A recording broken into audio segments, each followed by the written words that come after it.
Welcome to Two Giant Goofballs, a New York Giants podcast. Are you a goofball that loves Giants football? If so, sit back and relax as we talk about the team that both excites and frustrates us so much. And now, here are your goofball hosts, Drew and Rob. Welcome, fellow goofballs, to Two Giant Goofballs, a New York Giants podcast. I am Drew, joined as always by... I'm me, Rob, on a special Saturday show. Let's go. It is. Oh, yes, it is. And this is because, point blank, because of me. So I'll tell you guys that I was fighting something the last couple weeks here, and I officially lost the battle, but not the war. So I've been a little sick here the last couple of days, and quite frankly, that's why you've been seeing videos posted or anything the last couple of days, because I've been just going to work, because I always go to regular work no matter what, that person, and then I go home and crash. So we're back. We are back going full speed ahead, even though I'm like 75% at this point here. But we are back going here. I'm working on posting videos later on the YouTube page and everything of the segments of all the other positions we haven't put up yet, so that we have everything up and ready to go for you guys before draft day. So today we're going to be going over the top corners in the NFL draft here as we continue our streak of at least 3 episodes a week, no matter what. Hell, we've recorded during COVID. we've recorded. We've recorded on the road. We've recorded anything we have to do to get at least 3 episodes a week. We will continue that streak by getting one in on a Saturday, since we couldn't do Thursday here. We'll also be back again for you guys tomorrow. Oh, sorry, not tomorrow, Monday. With you, Rob was looking all confused. Like, wait, we're doing a Sunday episode? I was like, wait a minute, it's not regular season. Wasn't on the schedule. Back on Monday, doing our final scouting one with linebackers and safeties for you guys.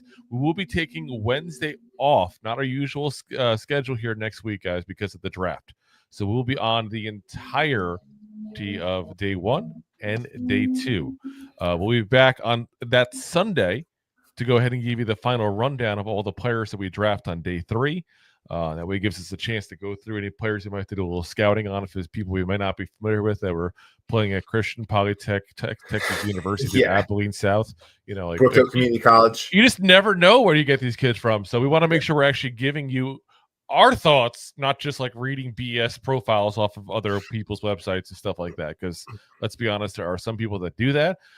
We, the last couple of years, kind of struggled to get the information out in time for you guys on Saturday. So we're going to do it on Sunday this time to make sure we have the chance to properly prepare and give you a better quality show that way.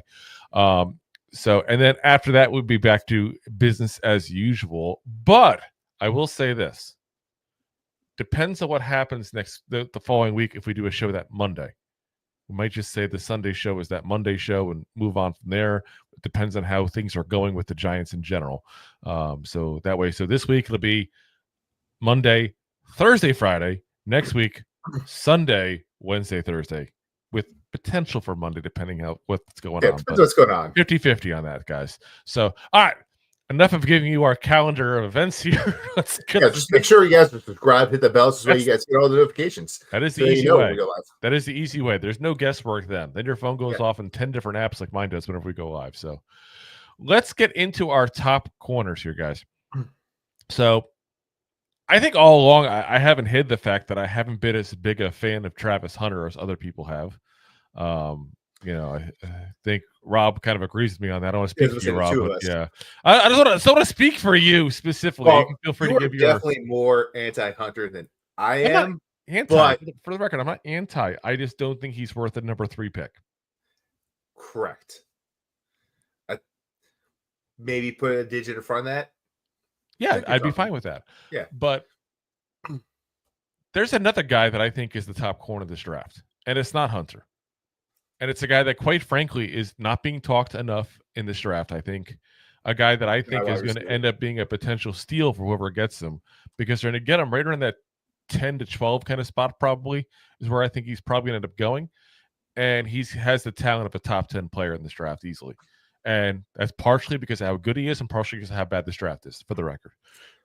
Yeah. It's a fair statement. It really is. I mean, let's be honest. This is not a top-heavy draft. Like, ooh, these top 10 people are amazing. No, this is not. Yeah, it's a very good depth. Day 2. Yeah, day 2 is going to be amazing. Let's just trade down and get a whole schnicky load of day 2 picks. But since that's not an option, let's talk about the guy who is our top corner on this board, and that's Will Johnson out of Michigan.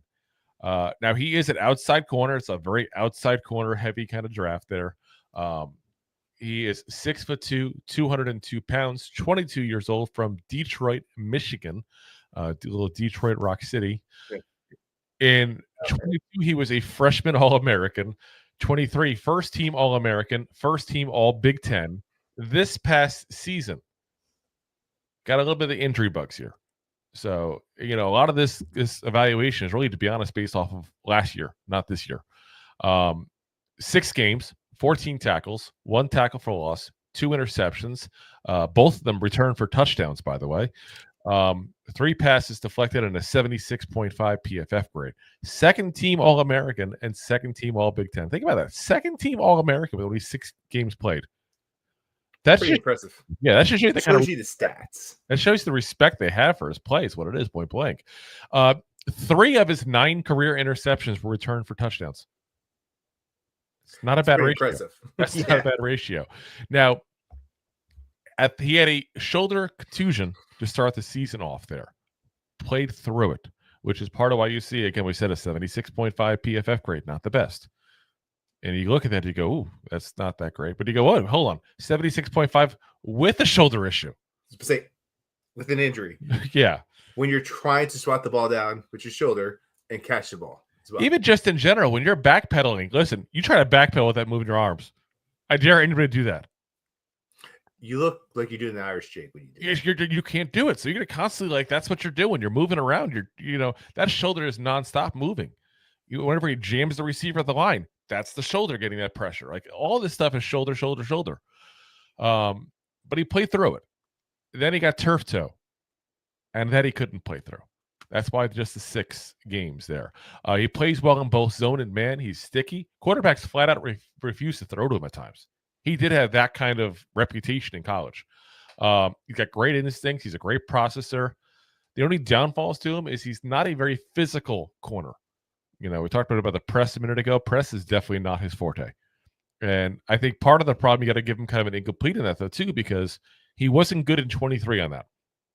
You go to 24 and you go, okay, didn't look great either, but he had the shoulder injury.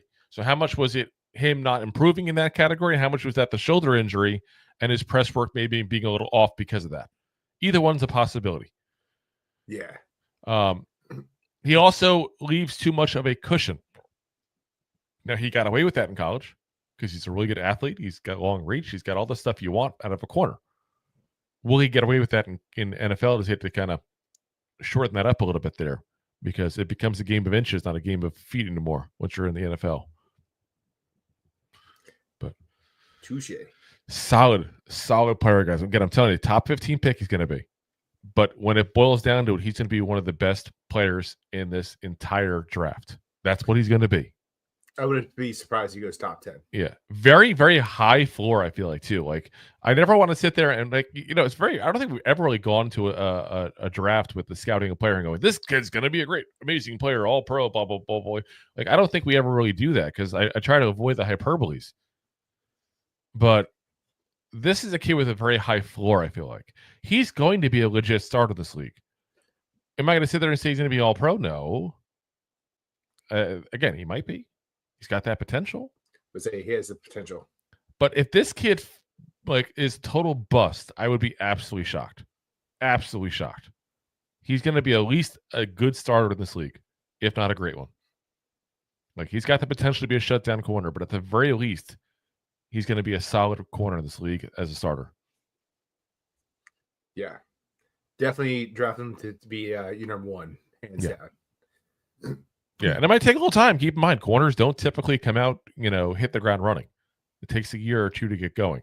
Hopefully, at least 2 years, Deontay Banks, but it takes some time. You don't usually hit the ground running, but, be a little patient with this kid. Let him learn some of the things he's got to learn by trial by fire. And he's got the personality, the confidence to deal with it. I think he's going to be a damn good player in this league for many, many years. Yes, 100%. All right, let's get on to the guy who most people have as their number 1 corner, We're the oddballs. We're the goofballs. Especially the goofballs. We're just Get it full of right. balls. Yeah. So many balls. Travis Hunter. Now you notice you have to specify in the thumbnail there, cornerback Travis Hunter, because obviously for those who've been living under a rock for the last few months or so, the scouts have been nonstop talking about this kid, if not the last year or two, or hell, he was the top prospect coming out of high school. Even it goes back that far, but he is obviously wide receiver / corner. We already did a video on him as far as a wide receiver, so this is strictly him as a corner. So obviously from Colorado University, also outside corner there, 6'1", 185 pounds, 21 years old. He will turn 22 next year, from West Palm Beach, Florida. This past season, 13 games, 36 tackles, 1 tackle for loss, 4 interceptions, 11 passes deflected. His PFF grade, because we always give you that, guys, as well. His PFF grade is overall. So I just want to clarify that. It's him as a receiver and as a corner. It's 88.2. So, they don't give you a breakdown. I wish they would. But let's be frank. Before this kid, no one even had to think about this. This wasn't something you really thought about. He's got pretty much every single major award you could possibly want this year. Obviously, Heisman Trophy winner, Walter Camp Award winner, Chuck Benerick Award, Lot Impact Trophy. I mean, All-American, everything you could want. He spent like 15 minutes going over all the awards this kid's won. When it boils down to it, he's a good player. He's a solid player. My biggest issue for him, and we're going to talk about this with a couple players this year, because it's an interesting crop of corners here, is his size. I know they say he's 185 pounds. I know that. Like, I'm going to point blank say that. I feel like he plays like a 170 pounder. Yeah, I know what you're saying. But I mean, also he actually weighed 188 pounds. I should say at the combine. I did check that real quick to verify. I mean, I guess in his defense, I mean, most of these players have been coming off a wide receiver. They're about 180 pounds, so 170 pounds. But the thing is, you don't got to be as physical as a wide receiver. You're hoping you're moving and stuff like that's what gets you open. As a corner, you have to be able to hit that pop. You have to be able to go ahead and win the battle for the ball. Like, this is. I just think he's too small. And like I said, he weighed 188 pounds at the combine. I get that. I don't know how much I trust it, because keep in mind, there's 2 sources that give the weight on this kid. The school gives it obviously for game day. The combine gave it. Now the combine, keep in mind, he skipped all the workouts. So what I'm getting at when I say that is, did he add some weight real quick, go to the combine, get weighed in, and then go to his pro day at his regular weight? Yeah. I mean, anyone out there that's, had to do weigh-ins or, I was about to say the rest. I knew the wrestling story was coming. Wrestling stories. Listen, there's times when you got to cut 5 pounds before the match. You got an hour to do it. You go run in some bags. There's sometimes you want to wrestle up a weight class and you drink a gallon of water and you hold it in before you throw up, which gives you about 8 pounds. Yeah. I mean, there's all kinds of stuff that you can do. Like, that's not like, again, you and I both wrestled. You obviously wrestled much longer than I did at that point there. But I did it in a little bit in the beginning. It's a normal thing for wrestlers to drop the weight, but it's, again, you can gain it. There was a story. It's like when I think it was a junior, a guy from one of the schools, he overhydrated. He drank too much, right? Because he was trying to go up 2 weight classes. Yeah. So like, it's possible. You literally, like, a gallon of water is about 8 to 10 pounds. Yeah. I mean, it's just, like I said, it just scares me to a certain degree. You know what he reminds me of? Remember Emmanuel Forbes came out a couple years ago? Yes. The Commanders got him with the first overall pick. And we said then, like, this kid's way too small. Got the talent. He doesn't have the size. There's going to be issues here. He weighed in the combine 166 pounds. I look at these 2 players, they look the same damn size to me. I mean, it's also you're not there in person. You don't see. Oh, I know, but I'm saying I feel like I'm seeing some BS at the weigh-ins. I really am, and it's. Let's say, for example, 185 in college, they say. Let's say if he's really 175, and let's say just add the 10 pounds of the combine. Maybe we don't go down to 166 as real weight, but it's Do you think honestly that a guy with that kind of weight, even let's say 180, 175 pounds, is it? And I also we're like saying we're like splitting hairs here because you got guys 190, 185, no problem playing. 10, 15 pounds when you're that weight is a decent difference for the record. It's a big difference, especially when Yeah. you're talking about pro athletes. Like But I 10 mean, pounds is a lot of weight. do you think he could succeed at that kind of weight? Because that's what I think is a legit weight. I really do think that. And listen, I'm not sure to saying that I know anybody in Travis Hunter's camp or I know any BS or I've heard any rumors. You know what I mean? I just, my eyes tell me this kid's not 185 pounds. Yeah. I mean, let's put a scale at the podium when he goes to hug Goodell. Yeah. Have Goodell on there, put it at 0. So when he Exactly. comes over to hug Goodell, Exactly. you know what he's at. We'll find out what he really is. Yeah. You know, because Forbes had the problems. Forbes hasn't been able to do it. Now, Forbes has gone up to 180 pounds, by the way, for the record. He's actually gained 15 pounds since he started playing. But he's been a big disappointment for the Commanders. I mean, do you honestly think there's a chance for a guy to succeed at the kind of size we're talking here? There is, but his style of play, he's not going to be the elite guy he was at Colorado. Is what it comes down to. Like, you could get away with being a smaller guy as a corner, being shifty and, you know, hands-on, but, like, that's not his style of play. Like, he looks like a receiver on defense is what he is. Yeah. And which is not a terrible thing, but that's just something that really doesn't translate to the NFL that well. And that's something I've always like said when it comes to like Travis Hunter. Like, oh, you got your corner and a receiver. One, you're not going to play him every down. That's just crazy. And two, like if you're that small and you're trying to get pressure on a bigger body receiver like Juju Smith-Schuster or something, who's a bigger guy. Yeah. He's what, 210? And you're trying to push him from like running at you and like get some little stoppage, like you gotta get manhandled back there. It's okay when it's the other way around because you're small shifting, you get away from a bigger guy.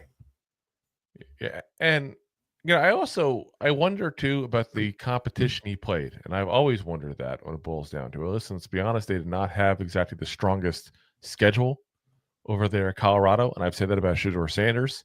I still say it about him as well. I mean, look at the people he's played against, like Tet, who is potentially the best wide receiver in this draft, depending on how you think of him. He played really good against him this year. He only had like 35 yards this year, but the year before he had 107 and a touchdown. You look at some of the games he's played, and like you look at it and you go, "Where's the good player he went against?" Eric Ayamaner out of Stanford, for example, 294 yards and 3 touchdowns against him when they played, and actually got the game-winning catch against him even back in October of 23. I'm having to go that far back to go. Let me look at a team who had a really good wide receiver that he faced, and that's why I'm not trying to say he's a bad player, guys. What I think, and I've said all along, and I'll continue to say it till he proves me otherwise, because I just don't like flip-floppy. I think that he's going to be a wide receiver too, and a nickel corner. Which, I mean, it's not. They have their positions. We need that in the NFL, but to take them at number 3.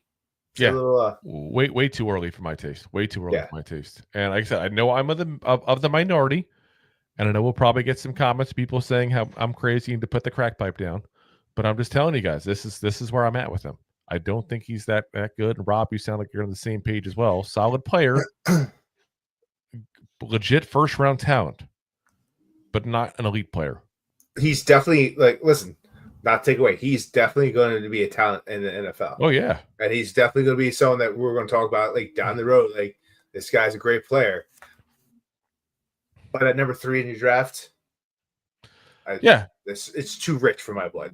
I mean, to me, if I can tell you right now that we're going to sign a player to the Giants that's going to get 800 yards receiving a season, let's say hypothetically, and go in as your in nickel dime packages as a corner and play a decent role there, you would take that all day long. But you wouldn't take it at 3. No. So, like I said, I'll probably get some poop for it, but it is what it is. So, but he is instinctive. Like I said, he was considered shut down in college again against very poor wide receivers. Just not trying to be a jerk. Just got to reiterate that. He's undersized, as I said. He's also got trouble shifting his hips on longer passes. When he gets beat, that's usually where it is. He gets beat in the longer passes. There's a big one. The word we're going to use today as we talk about corners like crazy: transition. Transitioning is a huge part of being a corner. You have to start from the back pedal position. You try to get that pop in. And then once you start getting level with that receiver, just right beforehand, right after you get that pop in, you're going to start turning and you're going to start shifting. That shift is where he has a little bit of a delay, where he's not as quick as some of the receivers can be as far as getting up the field, and that creates a little bit of separation. That's where I think he's going to be more of a slot receiver kind of guy in the slot corner, I should say, guy in the NFL. But the problem you run into then is if you start putting tight ends in the slot and stuff like that, he's going to have some problems with that, obviously, at this size. Big problems of about 80-pound difference in weight. I mean, it's going to be an issue. So, like I said, again, solid player he's going to be.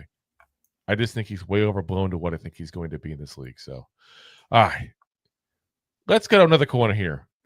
Let's go. We got Jahdae Barron out of Texas. Texas. I think is not being talked enough in this draft either. There's a couple of decent corners that I feel like just for some reason, all because of the Travis Hunter hype, aren't getting the hype they deserve.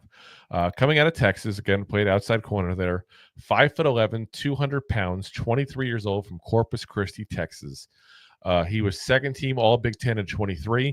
This past season, 16 games, 67 tackles, three tackles for loss, 1 sack, 5 interceptions, 11 passes deflected, a fumble recovery, and a 90.7 PFF grade. Let me just say it again. 90.7 PFF grade in the SEC. In the All Big 12 there.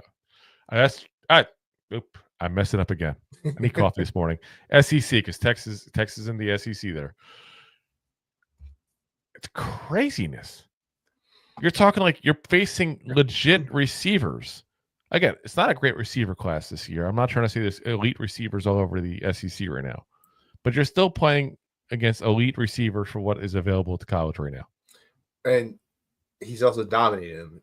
Yeah. He's literally going out there and putting up great numbers against legit talent that he 100%. would see in the NFL. Yeah. Is he going to be your wide one? Are you saying he's going against a Justin Jefferson or something like that? No, there's no Justin Jefferson this draft. No, sure. But there's also not many of those. But no, when you start talking about at this point, D-Hop's probably not the legit number one he was. You can probably cover him. Well, we're going to that. You could play against an old wide receiver now. Well, I meant you think about. No, I know what legit you're number saying. ones. Like I said, he's still legit number one, but this is the guy who I think to me is a legit starter in this league that you can put in as a starter day one, and you put him in as a CB2, and you see if you can develop into a CB1 after a year or two of playing. That's where I think he is. He's a consensus All-American, first team All-SEC this year, playmaker, can literally play anywhere in the secondary for the record. Again, he played mostly outside corner, but he's been in at safety. He's been in the slot at that point. He's played all over the place. He plays special teams also, which is always a huge thing for guys who are maybe going to develop for a year or two. He's good at jumping passes. He's got good instincts. He's physical. As far as the downfalls, the biggest thing is the undersizedness. I mean, listen, you can teach a lot of things. You can't teach height. He's about 2-3 inches shorter than where you want him to be. He can put some socks in his cleats. He probably already does. He's got heels. I got 5'11". I'm not saying he's the Doug Flutie here, but he is at 5'11". You really want a corner to be about 6'2" around there. So like I said, he's got a few inches short there. He also can get outmanned in man coverage. Ironically enough, it's like a tongue twister. Outmanned in man. Right. But outmanned in man coverage. But he's got some problems with that sometimes.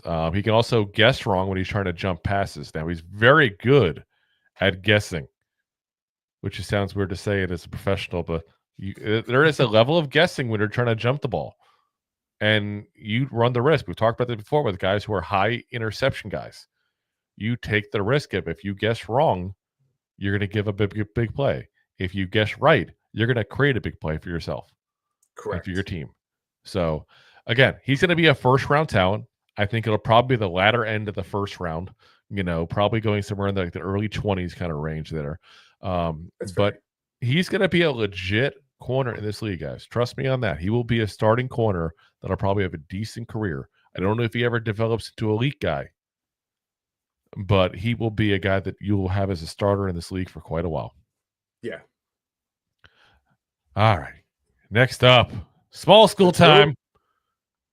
Savon Ravel Jr. out of East Carolina. I don't think we've ever done a player from East Carolina before, have we? If we have, not many, that's for sure.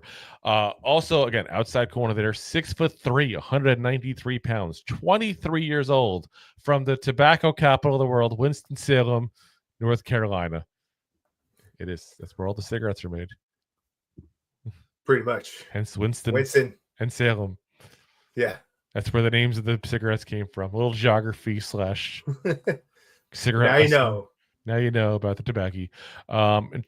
So in 23, he was in 22, he was second team all Big 12. 23, second team. Oh, hold on. I'm telling you, I need coffee today. I'm going to the wrong spot like crazy. 23, he was second team all ACC. 24, 3 games, 8 tackles, 1 tackle for loss, 2 interceptions, 1 for a touchdown, 2 passes deflected, and an 84 even PFF. Now, you may be saying to yourself, 3 games, that's a very short season. Yes, it is, because he tore his ACL at practice last year, which, of course, means he'd fit in as a Giant all day long if you need. Because he'd be perfect as a Giant. Exactly. Now, I will say this before we get too much into his pros and cons. Tore ACL. We always tell you guys on tore ACLs, don't expect a ton year 1 back. Year 2 is when you get the real one.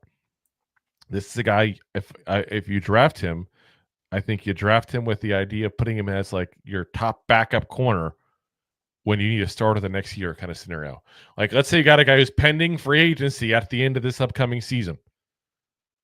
This is the kid that you draft to develop him to take over that next year. That's the perfect role for him there. He's got great size and length. He's fluid in his movement there. Helps also in run defense. He's great on special teams as well. He blocked multiple field goals at East Carolina. He's got a little bit of bad timing issues on jams. He's also been manipulated by the quarterback's eyes there because he definitely counts on that a lot. Now, that's the one that scares me more than anything else because he's playing against weaker competition in East Carolina. If you're getting manipulated by the quarterback's eyes at East Carolina, you're going to be about to facing about 7-8 notches higher of quarterback play than you are at East Carolina. So he's going to have to learn to not rely on that as much. He also needs to learn to turn on the ball quicker. So, you see it all the time when you watch a game and someone says, oh, if he just turned for the ball, it wouldn't be a pass interference. Or if he just turned for the ball, he would have got that interception because it hit him right in the back of his jersey there. He's definitely got that issue. And that's why I'm saying I think he's the guy you sit for a year to develop, let him get fully healthy. You still want to pop him in there, obviously, on nickel and dime stuff there, but don't count him to start day 1. Give him that chance to get healthy and fix some of that stuff and then hit the ground running year 2. He will be a day 2 pick, though. And because he's going to be drafted very high, that might force someone to put him in right off the bat. I think that's a mistake, but I do think that's a possibility. Most likely a possibility. Yeah, I mean, let's be honest. Round 2 and 3, you expect starters. I was about to say, you get a shiny new toy, you plan on taking it to the sandbox. But it's worth more if you keep it in the box. And that's exactly what this scenario is. Touche. All right, let's talk about a guy we have mocked to us before, actually. And I don't think it's necessarily going to happen after what happened in free agency, but you never know. Benjamin Morrison out of Notre Dame. Benjamin Quasimodo. Outside corner, 6 foot, even 190 pounds, 21 years old, from Leesburg, Virginia. He was a freshman All-American at 22. This past season, 6 games, 20 tackles, 4 passes deflected, and a 71.4 PFF grade. not very good, obviously, a lot of those numbers. Again, the biggest thing is 6 games. We have a lot of players in this draft out of the corner position, guys, that have injury issues that they're trying to overcome. Had a hip injury in season and missed a good chunk of the middle of the season because of that, but did come back to play the end. That's a good sign. That means he's fully healthy. He also had a shoulder injury that he suffered in spring that he was still dealing with at the start of the season. So you got really not a time in this season at all that he was fully healthy, basically. That's why the numbers not so good. Great athlete, though. Ball hawk, can play boundary or slot. He's instinctive. He does need to fine-tune his technique a little bit there. He also doesn't have great closing speed. If he makes a mistake, he's going to need some backup. He's not going to be able to run and go catch up at that point there. He also gets a little antsy when in zone coverage and needs to pop Ritalin and calm down and wait a minute for something to develop, basically, at that point. That's something you do see on guys. They got that high motor. They just, once their mind goes into like, I got to do something mode, they're looking for something to do so much that they get the wrong thing to do sometimes. Yeah, they miss what's right in front of their face. Exactly. So I do think because of that, he's going to be better in a man coverage option there. You do want to probably give him just a little bit of help up top potentially there in case he makes that mistake so he doesn't give up too many big plays. But this is a kid that is going to be a starting corner in this league. I really think that as well. I think this is another guy that you're going to have as a starter. He should be fully back from everything as far as the health issues this past season. Everything I've read on him has been pretty good as far as the shoulder injury being fully done and the hip injury not being an issue either. So, assuming he's all healthy, this guy is a plug and play in your defense kind of guy if you need a second corner. Yeah. All right. Next up. A famous guy. Trey Amos. We all know about his chocolate chip cookies. They are very good out of Ole Miss. Played last year in 23 over at Alabama. Before that, played in Louisiana for 3 years. This is his third college he's gone to. It feels like he should have a doctorate at this point. Yeah. So outside corner, 6'1", 190 pounds, 23 years old, from New Iberia, Louisiana, which I can assure you is much better than old Iberia. They've improved it so much. Such improvement, yeah. It's just so the much. decal, so nice, yeah. It's like the difference between New York and New York. It's just a huge difference. Yeah. This past season, 13 games, 50 tackles, 4 tackles for loss, 3 interceptions, 13 passes deflected, and an 85.6 PFF grade. First team All SEC. Got great ball skills. He's quick. He's instinctive. He's a ball hawk overall. He's physical and good in press. The bad stuff. Bad tackler. Trouble getting off blocks. Bad in the run game. If this kid put on like 5-10 pounds for some extra strength here and doesn't lose some of the speed that makes him special, I'm telling you right now, he's a round 1 guy. Because of the issues he has, because of the lack of strength, he's a round 2 guy. But this is another guy who's going to start in this league, guys. Point blank, going to start in this league. If you needed someone as a second corner who could potentially develop into a number 1 corner, and you want a guy that's not everybody's talking about that you think you can get in the second round, Amos is your guy. This is your dude. Yeah, like this is a guy that I don't think is being talked about nearly enough. And to be very frank, I don't think if somebody takes him in the latter end of the first round, it's crazy. I think he's that good. Yeah, I have to agree. But for whatever reason, he's going to go in round 2.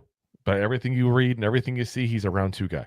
So I think, hopefully for his sake, early on in round 2, he's to save a little face there because he's got that first round talent. I'm telling you, go ahead and watch what he did at Ole Miss. Go watch what he did at Alabama. Like the kid's played in the SEC the last couple of years and been dominant. And also 2 better schools in the SEC. It's not like he went to go play like Vanderbilt. Yeah. Saying like, it's legit talent he's been facing and winning. So like I said, I think he's going to be a good player in this league. I agree. All righty. Next up, guys, we got one more before we go cut to the pay the bills here. And we're gonna have Rob do this one. Go for it, Rob. And Zeri Thomas. Oh, he got it. Oh my gosh, it's almost like if I spell things out phonetically in the show notes, They it got helps. Floridian over there. He actually is a Floridian. He's from Niceville, Florida. It's so nice down there. Here. You know, it's funny because I looked up the town. I was curious about the town because I'm like, that's a weird name, Niceville, and apparently it used to be called Boggy Town before that. Yeah. And the a guy who used to run the post office, his daughter decided to call it Nice Town because she thought it sounded a lot better, and somehow it got enough love around the town for the name that they decided to change it. Yeah. It sounds way nicer with Niceville. Doesn't it? It's like, but what's crazy is this little town that I never even heard of in Florida. And I feel like we're turning it into a nice town segment instead of a These are the segment. deep dives the Goofballs do. We're gonna get into it, don't you worry. But there's been a lot of popular people from Nicetown. You know, we're not gonna get into politics first off. Let me say that. But Matt Gaetz is from Nicetown.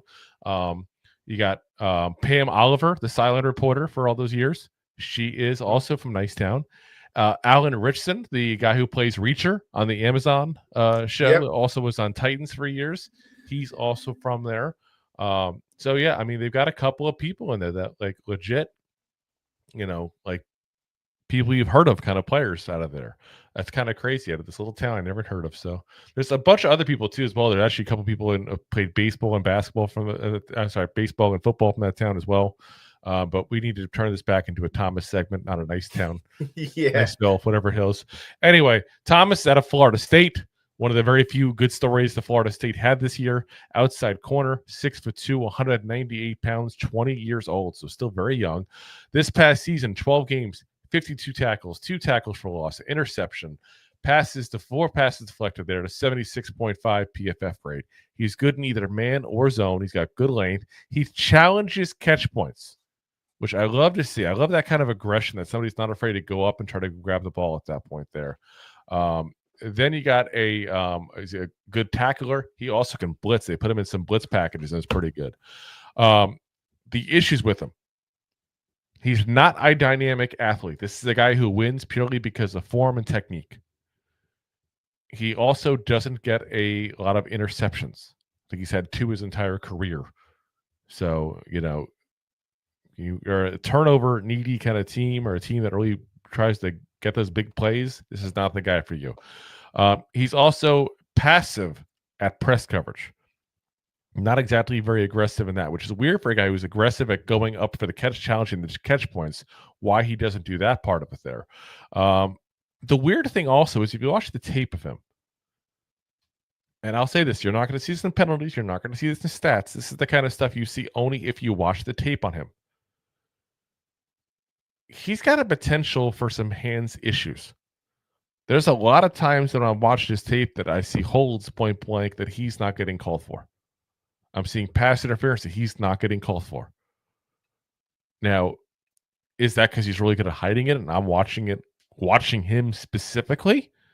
Or is this something that's going to be an issue in the NFL? Yeah, I mean, either's a possibility.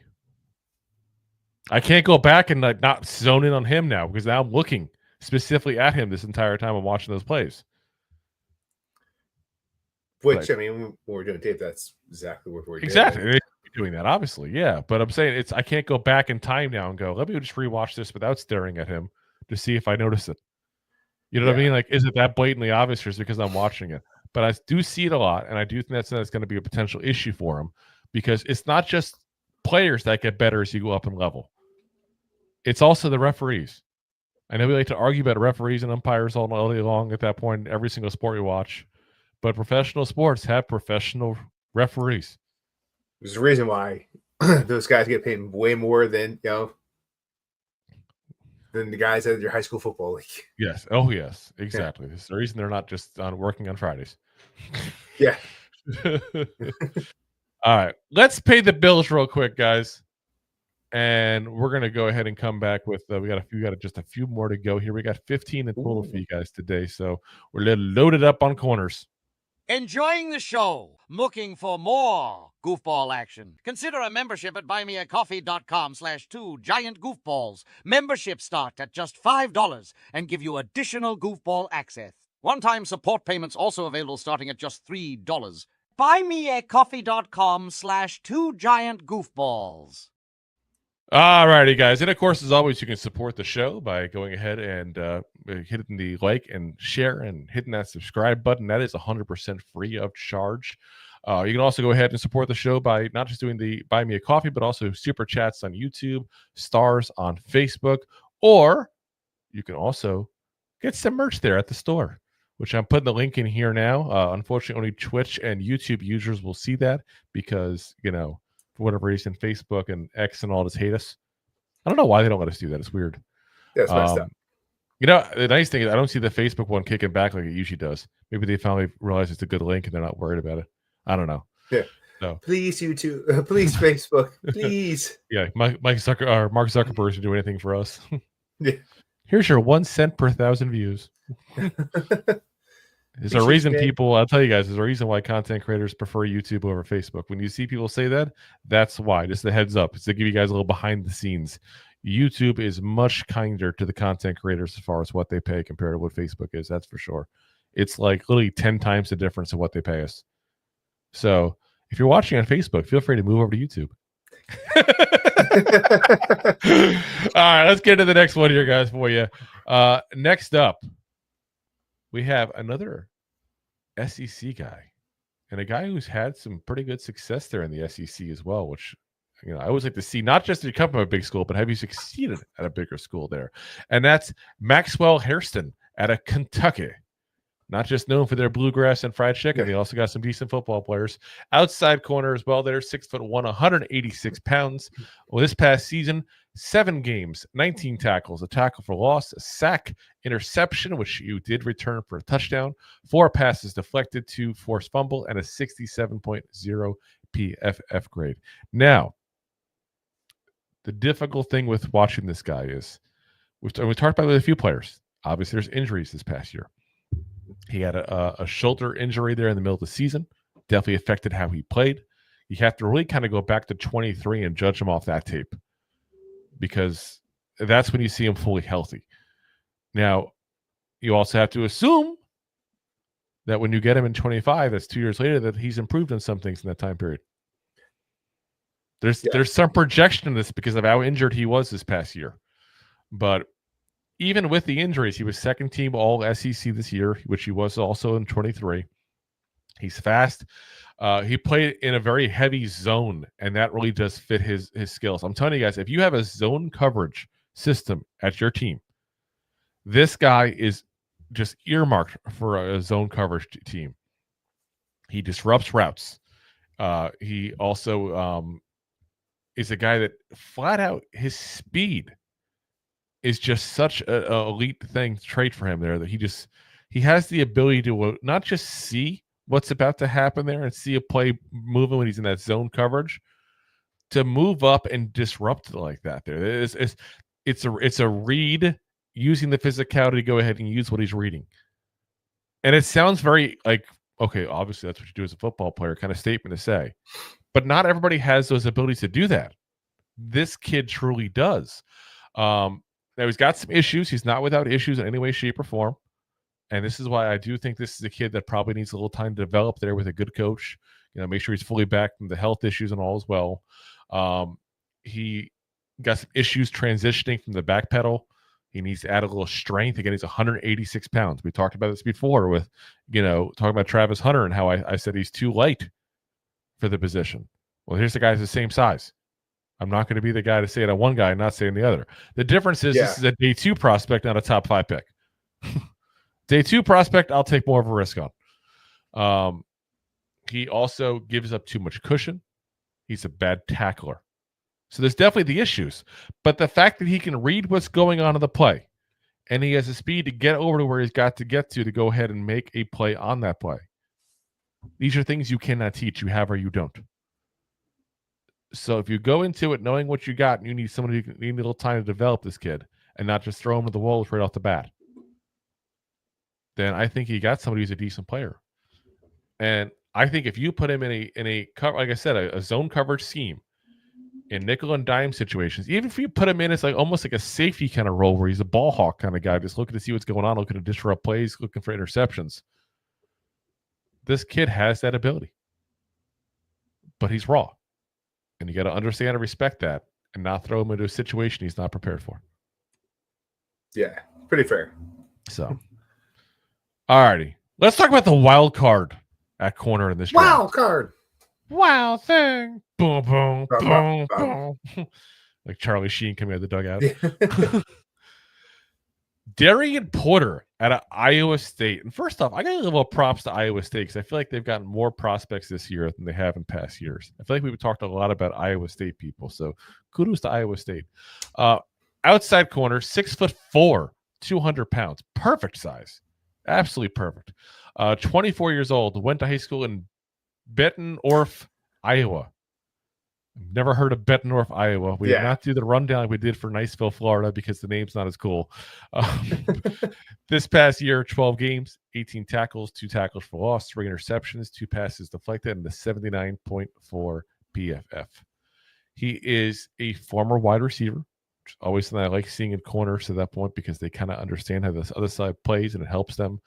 He was also almost primarily a special teamer until this past year. This is probably the toughest guy to evaluate in this entire draft, guys, because we literally have under 400 coverage snaps of him his entire college career. Like, you can really sit down for like an hour and a half and watch every snap he ever covered somebody at. Like, that's how light his experience levels are. The only reason that he is as a guy that you're talking about in this, realm of being potentially a day 2 pick, because I think that's what he's going to be, is because of his combine. And you all know my thoughts on the combine. Underwear Olympics. Yeah. I do definitely come from the Bill Parcells school as far as that. I do not trust the combine. But this kid had absolutely impressive combine numbers. Really runs a 4.3 40. Like, it's insane how athletic he is. And because of that, someone's going to take him and say, I can develop this kid. He's got tools you can't fix. Here's the biggest thing I have an issue with, though. He played at Iowa State. Now, let's not be mean. Iowa State is a legitimate college. It's not the Phoenix, but it's a legit college. Christian Tech University. But I wouldn't sit there and say Iowa State is a top-tier school for football. I think that's a fair statement to say, Rob, right? Am I crazy? Or pretty fair. I mean, you're not talking about like an Oregon or Ohio. Yeah, but I'm going to say, you're not even talking about a Purdue. Yeah. It's just not that level. It's, with the Miami of Ohio's kind of team, you know what I mean? Like, it's just not a big school like that. And now you get a kid who literally couldn't even get on the field until his senior year. Again, he was converted from wide receiver. So I don't know how much I want to. Was he trying to hold on to wide receiver too much? Was he, I mean, there's things that you and I are not going to know because flat out we're not Iowa State football fans. And there's only so much time I can spend on one prospect. But there's some question marks here when you got somebody who's literally was showing you that he can do good things in special teams, and yet he doesn't get a chance to actually start until his senior year at corner. Oh, yeah, and he's 24 years old. I think I would take that more of a kid who's like 20, 21. He probably should have stayed in the college one more year, but he didn't. So let me look at him from prospect of what can we develop him into. He's 24 years old. When you do spend a year or two developing him, he's going to be 25, 26 years old, then getting a chance to play. He's one of those older kids coming out. He's one of those Kobe kids. He is. And that's the problem. That's the problem I have. He's a boomer bust pick, guys, point blank. He's going to be one of two things, either a steal and a starter or a guy that's out of the league in a couple years. There is no in between for me. Yeah. Yeah. So it's hard for me to get excited about that kind of pick. Like, if the Giants picked him, I would not be very happy. I don't think at his age and his level of development he needs, it's a high level of probability he's going to be good. So let's talk about another guy that we wouldn't be upset about if we drafted, because we've actually mocked him before. We've drafted him to the Giants, and that's Zay Alexander at LSU. Good old Zay. Zay. Now, besides LSU, he also was in southeastern Louisiana from 21 to 22. He's also played primarily outside corner. 6'2", 194 pounds, 23 years old from Laurierville. I may be mispronouncing that. Louisiana. Who cares? Let's be honest. I shouldn't get pronunciation points for knowing Laurierville, Louisiana. Louisville. It is what it is. Not Louisville. That's Kentucky. Louisville. But 6'2", 194 pounds, 23 years old, like I said. Two-time first team All Southland when he played over at Southeastern Louisiana back in 21 and 22. This past season, 11 games, 33 tackles, 3 tackles for loss, 1 sack, 2 interceptions, 4 passes deflected, and a 81.2 PFF grade. He's got great size in the lane. He's physical. He's got great ball skills. He's willing to tackle. He's athletic, but not an elite athlete. Like, he's just good enough to make the passing grade. You know what I mean? Like, he's got that C- grade. Yeah. Yeah. He is got things he doesn't need to improve on. He needs to improve his hand skills, his transition techniques. And he's probably that guy. And it's, listen, some people like that because they just want solid players, but he's probably that guy that's low ceiling, high floor kind of guy. Like, in the worst case scenario, he's a good depth piece. In the best case scenario, he's probably going to be someone who is a CB2 at best, like a low end CB2. Yeah, I mean, it's fair. I mean, and they have, worth in the NFL. Yeah, that's what I'm saying. Like, there's nothing wrong with that because he's going to be probably a round 3, round 4 kind of guy. Like, think about the guys that we've taken round 3, round 4 at corner. Like, the Darius Holmes. Look at the guy like why am I drawing a blank here now? The kid we took from LSU a couple of years ago. I'm telling you, this sinus stuff is still like messing me up right now. I'm like, I'm not my game, guys. He got 80% of the Drew today. But like, Drew too slow. Don't be mean. But it's Cordell Flott. That's what I was thinking of, by the way. That's the kind of players you get in that kind of position. I think he's going to be a better player than those two. I think a better player than Holmes and a better player than Flott. I just don't think he's ever going to be a guy that you're like, oh, this is a key piece to our secondary. You're just going to say he's a solid piece. Yeah. Nothing wrong with being solid. There's plenty of people that never are solid. So we'll see what happens there. All righty. Next up, another actually got really intriguing prospect here. Noel Williams out of California.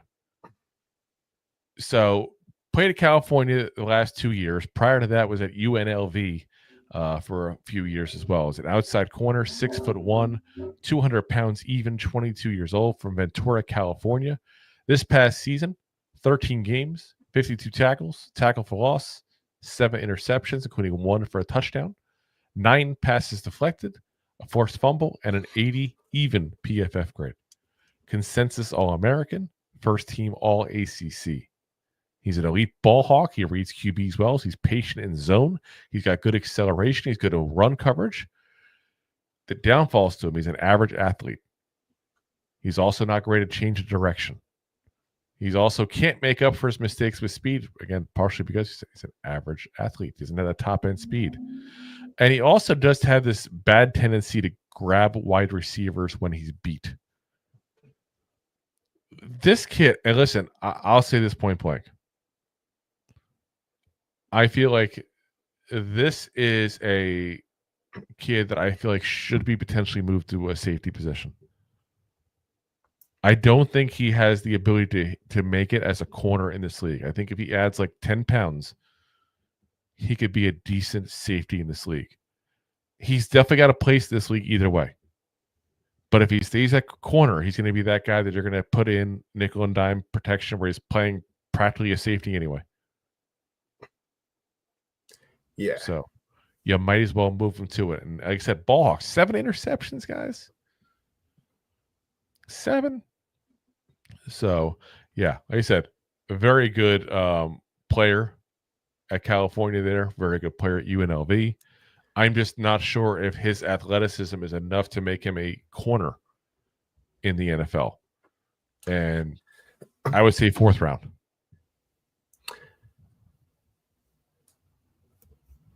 Yeah, I can see him going like mid to late 3rd, depending on like needs and what's going around. Like he's got a lot of good stuff there. There's some coachables definitely that he has not coached out. Like, making mistakes in speed. Like he panics when the ball gets caught and, he didn't swat it away and, gets too handsy, like you said. That's something you work on. So, I don't know. I think someone may reach that needs a new corner. And, I think it's probably a late 3rd round. Yeah, I mean, you could get that guy who thinks he can fix him. I just think the athleticism could be the issue. I think he's athletic enough to be a safety. I don't think he's athletic enough to be a corner. Yeah, I mean, you can fix the hands issues. You can fix some of the change of direction stuff potentially with some technique stuff. You can't fix speed. You can't fix these issues. So I feel like a safety is where he's going to be. If not, like I said, it'll be a nickel dime kind of guy. I think that practice playing safety anyway. So yeah. All right, next up. We have a guy that some people love and some people hate. And that's Denzel Burke out of Ohio State. Ohio, outside corner. 6'1", 193 pounds. 22 years old from Phoenix, Arizona. 3rd team All Big Ten in 21. 1st team All Big Ten in 23. This past year, 16 games, 48 tackles, 3 tackles for loss, 2 interceptions at a 73.3 PFF grade. 3rd team All Big Ten again. He's a converted wide receiver. He's good at press. He's got strong hands. He's aggressive. He's a good run defender. He's got some trouble with deep routes, though, specifically, and he gets outmatched by top wide receivers. He's this guy that is, for the most part, a very solid corner, but he makes some big mistakes. And that to me is something that I feel like is going to follow him into the NFL. And because if you have trouble with the top wide receivers in college, specifically, it tells me that those guys are going to be in the NFL. You're going to have this problem is going to follow you. It's just going to get worse. Yeah, it's not going to get better. And it's a shame because he is that guy that he's got good foundational, technique skills and all. He's that guy that definitely watches a ton of film and everything. And I think he's going to have a spot in the NFL because of that. I just don't think he's enough of an athlete to make it as a starter. And I think he's going to be a guy that you put in as a backup, maybe a spot start him if you have to. But I'll tell you, people in Ohio State that are Buckeye fans, they are so mixed on him, it's not even funny. Because he'll look great some weeks, and then he'll give up a massive play the next. Yeah. I mean, we've talked about stuff like this before, but this is a guy that you bring in to help out some of those athletic guys that need to, look at the tape a little bit more, need to do some of the back end work, which a lot of people don't like to do. Like if you're athletic, you got a lot of talent. Sometimes you don't like to put in the homework, which makes some of these guys great. Got to put in the homework on the back end work. Ooh, yeah, the backdoor work. Whoa, hello. But like this is a guy like you can see like being a leader of like some of the secondaries. Like, hey, this is how these guys are going to move. This is what they're going to do. Like this is how you got to like react to it. So he's going to be valuable, and he's also going to be like one of those guys that possibly like you said, he's going to be second string. He's probably going to be like your fill-in guy. He's probably going to be, I don't want to say practice squad, but he's could be down the road like a coach somewhere for secondary. He's another guy, and the problem is he's a little undersized compared to Williams, we talked about a minute ago, as far as this is a potential. But he's another guy that you could say, hey, put 15 pounds on. Let's try to make him into a safety. It's you hear about it all the time, guys who are corners and make it as corner in the college ranks and have to convert over to safety as they get into the NFL. that could be the role for this guy because then he's not going against the top end ones. He's not having getting a lot of deep routes. But what he is he's going to go ahead and be helping out in the run game, which he does well. He's going to be, helping out with short routes, which obviously being aggressive and being good with that pop and the strong hands there and press, that helps out.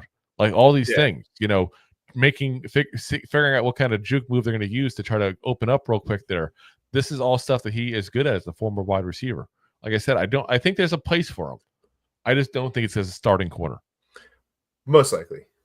Yeah. So, all righty, guys. We got just 3 more to go. We're 12 in, 3 more down to go. Next up, we have Dorian Strong out of Virginia Tech. Another outside corner, 6'1", 185 pounds, 23 years old from Upper Marlboro, Maryland. We had the Winston-Salem guy. Now we got the Marlboro guy. We got cigarettes like crazy. Just wait till we talk about Jacob Lucky Strikes next. 23, he was third team all ACC. And then this past year, 12 games, 32 tackles, 2 interceptions, 6 passes deflected, a fumble recovery, a forced fumble, and a 73.9 PFF grade. He is best in zone. Flat out, he looks lost in man coverage, guys. He's got long arms, fluid hips. He's good at press. He turns his head around right as well. This is not the guy the interception is going to hit him in the back of the jersey. He's a good tackler. What he needs, though, is he needs work on his transitions, which is part of why he's not the best as far as man coverage there. His hands do also get him in some trouble sometimes. Again, part of why he's not so good in man coverage because if you're in zone, you're not on him as close as you are when you're in man there. He's also a gambler. And what I mean by that is not that he spends too much time on the river boats and AC and all, but what I mean is he has a tendency to go for the big play. And that'll work sometimes. It'll not work other times. Yeah. So sometimes sometimes he looks like the guy at the inflatable balloon outside the used car sales lot. Yeah. Sometimes it works. Man. Yeah. Which it works sometimes with a big play, but when you miss big. I never thought we'd be comparing a corner to a wacky inflatable tube man, but here we are. But I mean, if you have an aggressive zone defense and that's what your scheme is, I feel like he's a good fit. And because of that, I think probably round 4, but I think somebody might go, okay, this is the perfect fit for my defense. Let's take him earlier in the round 3. There's that possibility. But I think he's a round 4 talent overall because he's very scheme necessary. Like he's got to be in the right place. He's going to look lost otherwise. Yeah. So, all right. Let's talk about the next person here. Jacob Parrish out of Kansas State. Outside corner, 5'10", 198 pounds. 21 years old from Jefferson City, Missouri. This past year, 12 games, 50 tackles, 3 tackles for loss, interception, 7 passes deflected, and a 74.7 PFF grade. He does have makeup speed, which is something that I know a lot of people do like to have. He is very agile, very athletic. He's got solid footwork. He's good in press. He's also patient in zone. His issues: undersized, bad tackler, lacks strength. His whole issue is his size. I'm telling you right now, this kid was 6'2", 6'3", like 205 pounds. He'd be a first round pick. Yeah. Yeah. He needs a few inches and some girth. That's some girth, did you say? Wow. He's got a little more barrel style. It's getting a little personal. Hey, speak for yourself. Just saying. Who else wants to be 6'2" and 215? Jacob Parrish. I would have 215 and put him probably more the safety route, but by 205 there at that point. But like I said, that's 100% where he is, and he's going to be a guy who's going to be probably a day 3 pick. I feel like he's the guy who's going to be a decent backup in this league, that specifically for somebody who needs him for what he does. A guy that you're not going to put on the physical receiver, a guy you're not going to try to put inside and have him cover running backs and tight ends. A guy specifically, let's say, for example, you're playing a team that's got a speedy third wide receiver. Here you go. Go for him. Yeah. That's his role. And listen, having a role in the NFL is not a bad thing. People make a plenty long career. Not everybody has to be a starter. Not everybody has to be a star. Jacob Parrish will have a role in the NFL. And hopefully a long one for his sake. Oh yeah. All right, one more, guys, and then we're off to your comments here. We got Quincy Riley out of Louisville. Also played 19 to 21 at Middle Tennessee, which is funny because that probably doesn't make any sense to most states, but Middle Tennessee does work because it is so freaking short and so wide. It's not even funny. I was about to say, yeah, you could drive like an hour north south, but you could drive 8. Yeah, east it's ridiculous. West. It's like the Cartman of states. Yeah. Hey, where are you guys? Another outside corner, 6 foot even, Bones. 195 pounds, 23 years old, will turn 24 next year. Went to high school at Forest Hill, South Carolina. He was a 2020, he was Conference USA all freshman team there. 21, he was first team all Conference USA. This past year, 10 games, 33 tackles, 3 tackles for loss, 2 interceptions, 13 passes deflected, 1 forced fumble, and a 62.4 PFF grade. Now, let me be the first to assure you that a 62.4 PFF grade is rather bad. It's rather bad. Yeah. There's not even a kind of not so good. That is bad. But he got a lot better tape in 23. And that's what people are going based on. If you look back between the 2 different tapes, it's definitely that. And the questions are basically, was there a hidden injury we're not aware of in 24? Did he have a tell that people figured out in 24 that helped the receivers against him? Unfortunately, that is knowledge we do not know. So because of that, I would say I would avoid this kid like the plague personally. But I'm telling you right now, he's going to get drafted. He's going to be a day 3 pick, probably 4th, 5th round. He's a good athlete, and you can't teach that. He's got good twitch and burst there. He's got great ball skills. He's got some physicality to him that, again, things you can't teach. He also lacks top end speed. He's got bad vision and zone coverage. Just doesn't see things coming. He needs to be in man coverage. He's got bad transitions, and again, the tape is not good this past year, guys. People are interested off of what they see in 23. I would avoid him like the plague personally. Yeah, because we don't know if there was an injury. So I didn't even want to put him on the list, to be very frank with you guys. I could see, we could see who people are searching and finding information about. And he came up as the guy that people are point blank interested in. And I get it to a certain degree because he's coming from a medium-sized school, played at a small school, not necessarily somebody that people have a lot of information on there, but like I said, I would avoid this kid like the plague. And I feel bad saying that. I really always do whenever I see something like that, because it's like they're kids. It's like I feel like once they're in the NFL, I have no problem bashing them, but I feel bad when it's a college kid. Yeah, he's just a kid. He doesn't know better. Yeah, but it's just where I'm at there. Like I said, I mean, if you can get him all of a sudden at a steal in like the 7th round, then sure, why not? Like maybe 6th round. But if he's going to be 4 or 5, like I think he is, I wouldn't go near him. He's that boomer bust. Yeah. Yeah, it's especially we're talking, rank 15 now. Like this guy, yeah, take him late. If you're going to take him late. Yeah, exactly. So, all right, let's get into your comments real quick here before we get on it going here for the weekend here. Robert starts us off. What's up, guys? How you doing? We're doing horribly, actually. Rob just didn't want to say it. I'm going to let you guys know we're doing horribly. We're very, very upset right now. Why are we upset? It's 80 degrees in New Jersey, and here we are. Is it 80 degrees there? Yeah. Wow. Woke up, had an Easter egg hunt. With rotten eggs because it's 80 degrees. Just saying, it's Easter weekend.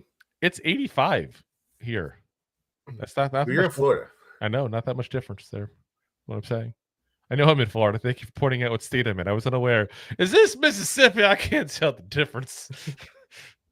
The palm trees and the beaches were a dead giveaway. Let's see. Jay boos us. I don't know why he likes to boo us every so often when he disagrees. Yeah. Jay says, the loquacious one, firing on all cylinders. I'm really not. I really wish I was. My throat's actually really starting to hurt from talking so much. He says, I get the feeling if Joe Shame has Carter and Hunter on the board, he takes Hunter. What do you think? I think Carter. I think he prefers Carter personally. I don't know. I don't have no inside information. It's just the vibe I get. Yeah, I think so. Dad says, look at Jay Fair. He's loquacious, using the 50-cent words. He says it's a nice way of saying he talks too much. Yeah, what it actually is it's from the Latin word loquax, to talk. So yes, it is actually that. It's a nice little SAT word. But yeah, loquax, to talk in Latin. Jay says Joker collab, Drew. Yeah, Joker might be coming on with us for the first round of the draft, since the Giants rush guys are for some reason not having everybody on for all the rounds. They're picking these guys that night, these guys that night, kind of situation. So he was a little hurt by that. So we offered him come on here. We'll see if he takes us up or not of that. I gotta hit him up probably today. Jay says, why are you drinking water, Bobby? It's the weekend. Start throwing down those silver sodas. Well, Coors Light's like drinking water anyway, so. Exactly. Silver bullets, not sodas, aren't they? Yeah. Catch the Rockies. Coors Light. Jay says, Joe Shame going to send Travis Hunter to stay with Rob so we can add some weight, or core strength. Do you have a reputation of fattening people up, Rob? I'm missing something here. I was talking about. Space Beast says, dropping a like for your name. 2 Giant Goofballs. Appreciate it. We do get some good feedback on the name. People do tend to like that. Jay says, is wearing a hat backwards okay after the age of 35? Yes. Wow. He's going after you. That's cold, man. How do you know how old I am? Yeah. How do you know I'm not 34? You've said before you're not. You've said your age before. That's the problem with giving away too much information. He also knows my height, apparently. He says, Joker. Well, you've said it plenty of times. You are 6'7". He is 5'7". It would be embarrassing. No, like I said, well, he and I might get together to do something in person there. Being we live so close together there. We'll find out that. Let's see. Jay says, yeah, silver sodas.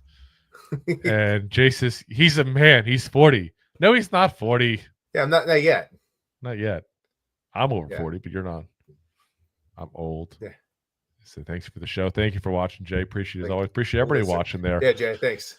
Like I said, guys, we'll be back Monday. We'll go over, like I said, linebackers and safeties. We're combining both into one show so we can have everything done before the draft here starts. So we can also take off Wednesday because, let's be very frank, we're going to be exhausted for Thursday, Friday there as we. Guys, I took we'll be there. Yeah. I took Friday off from work. So this way, I'm all yours. I'm drinking a cup of coffee. I am not falling asleep. I wish I could. I wish I could. Should we do the over under how many bathroom breaks though? 8.5. Yeah. Or we're going to go 6.5. 6.5. Again, guys, we will be live on Thursday and Friday. We're taking off Wednesday. We'll be on for every single pick for the first 2 nights of the NFL draft. We'll be back again also on Sunday next week to go over our day 3 roundup for you guys. And then we'll probably be taking off that Monday, but then be back Wednesday, Thursday. So schedule's a little different here next couple weeks here.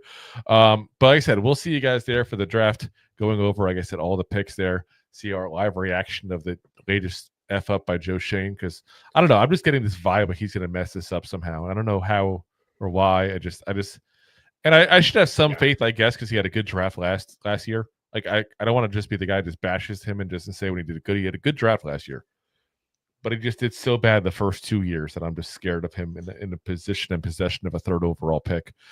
I'll tell you this: latest rumors, guys, is that the whole Shedeur Sanders thing is a smokescreen and we're to trade down.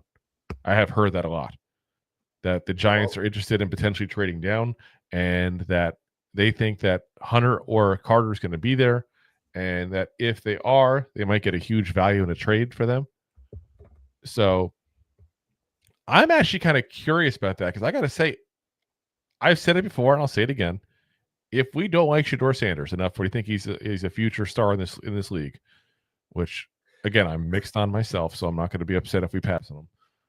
But as we lost Rob there, I've heard rumors of the trade down, and I would not be upset, because honestly, in the perfect world, I would do it. Y'all know I'm not the biggest fan of Hunter. I'm not the biggest fan of Carter. I think it's, like I said, I think trading down is not the worst idea for us at all. So, all right, guys, we'll be back again. I said, see you guys on Monday. Appreciate you guys tuning in on a kind of an odd day for us doing it, thanks to my health issues there. But I'll see you guys again on Monday where we talk about linebackers and safeties. As always, we are live on YouTube, Facebook, Twitch, X/Twitter, and of course, Rob Favorite, my LinkedIn profile. And of course, we're available the next day on all the audio podcast platforms as well. That is Apple, Spotify, iHeartRadio, Pandora, all the big ones there. So if you haven't already, again, hit that like, hit that share, hit that subscribe, tell a friend there. And like I said, go ahead and feel free to like us on audio and video. That we get both options. We'll see you guys again Monday. Appreciate you guys for tuning in as always. And as always, Giant fans, go G-Man! Go G-Man! Thanks for listening to Two Giant Goofballs, a New York Giants podcast. We appreciate your support. Thanks so much. Please, I'm begging you. Please subscribe.